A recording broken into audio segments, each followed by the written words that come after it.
TBS, Planet, युग, कथांश 1, www.tablesplanet.com।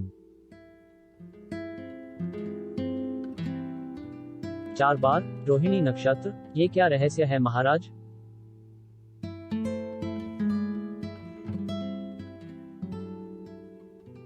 हे वीर युग, हर 15 साल में इस नक्षत्र के दौरान देवपुर महासागर में अचानक से सैनिक और व्यापारी गायब होने लगते हैं।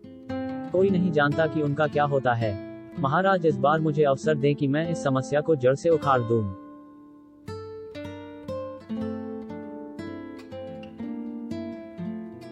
नहीं युग, ये बहुत खतरनाक हो सकता है। हम तुम पर इतना बड़ा संकट नहीं डाल सकते।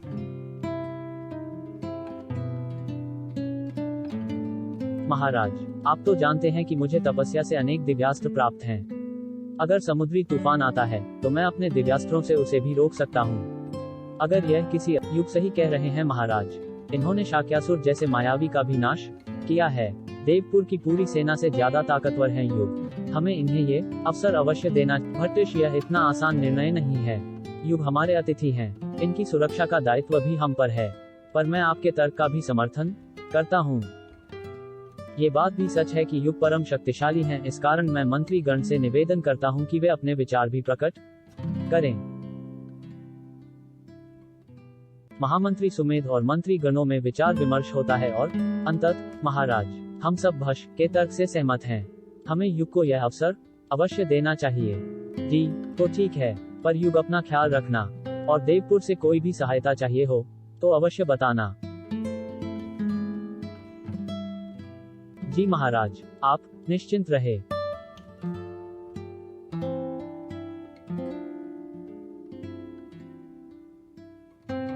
युग गंगाधर के पास जाता है। प्रणाम गंगाधर जी, नेत्रा की तबीयत कैसी है?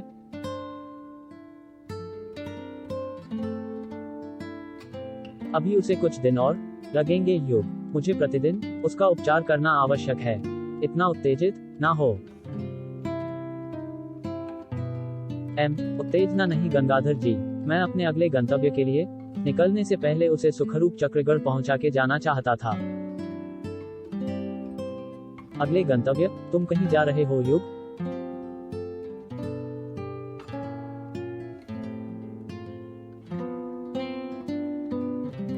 हाँ गंगाधर जी, महाराज की अनुमति से मैं हर 15 वर्ष में रोहिणी नक्षत्र में आने वाले संकट का रहस्य जानने देवपुर महासागर के तट पर रहने जा रहा हूँ। नहीं युग, ये बहुत खतरनाक हो सकता है। मैं पहले भी अपने पुत्र को खो चुका हूँ, और तुम भी मेरे पुत्र के सामानु हो। मैं तुमसे निवेदन करता युग कि तुम मत जाओ। गंगाधर जी, मैं भी आपका पिता की तरह आदर करता हूँ। आप निश्चिंत रहें, मुझे कुछ नहीं होगा, और मैं आपके पुत्र को वापस अवश्य लेकर आऊंगा।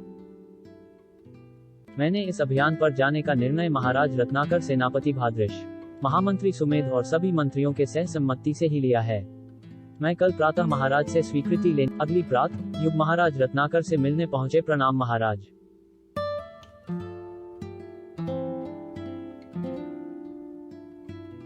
प्रणाम युग।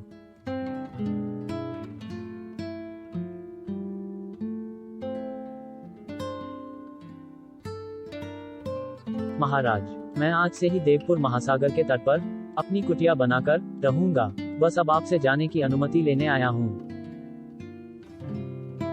युग, आप सहस्त्र को अपने साथ ले जा सकते हैं। वो एक वीर योद्धा है। उसे युद्ध में सिर्फ एक बेहतर मार्गदर्शन की जरूरत है। वो आपकी मदद करेगा। सहस्त्र कौन है महाराज?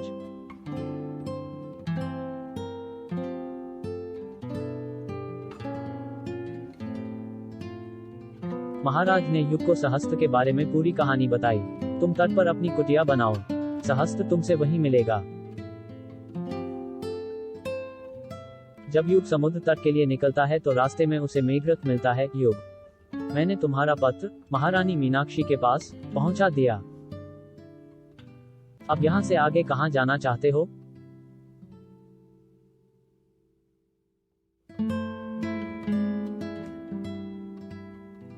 मेघरथ, अभी तो मैं देवपुर को एक संकट से मुक्त कराने का संकल्प लेकर आया हूँ। इस अभियान में कुछ दिन लग सकते हैं, पर मैं तुम्हें वहां नहीं ले जा सकता।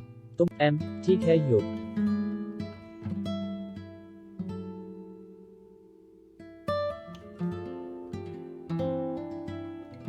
बाद में युग अपनी कुटिया बनाने में व्यस्त हो गया।